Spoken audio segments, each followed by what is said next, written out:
试过有一个查甫人，有一个大宝，甲一个细姨。大宝、细姨带做伙，因翁逐摆出门，拢嘛啉酒、食肉、饱甲才转来。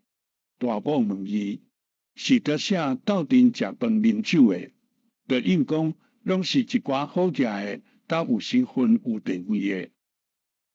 大宝甲细姨讲，咱翁出门，拢嘛啉酒、食肉、饱甲才转来。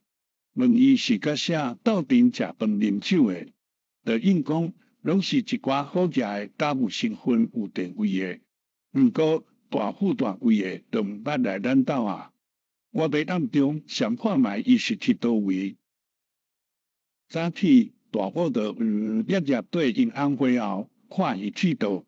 因翁规个车中坐一人，无人顿地甲伊讲半句话。路过食到东门外的王阿婆，去甲人陪忙的奔忙过，食无饱，又看东看西，到别位搁共讨。原来这就是因翁讨食的铁步啦。大宝转厝，就甲细姨讲，翁婿是咱所仰望一世人的，打煞安尼，两人就伫内底哪算哪哭。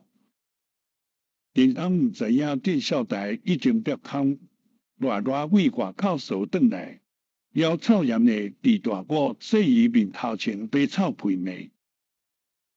照古早君主讲的，咱人追求好食也权力用的步数，因地后毋知影见效，袂三角口的，差不多是真少啦。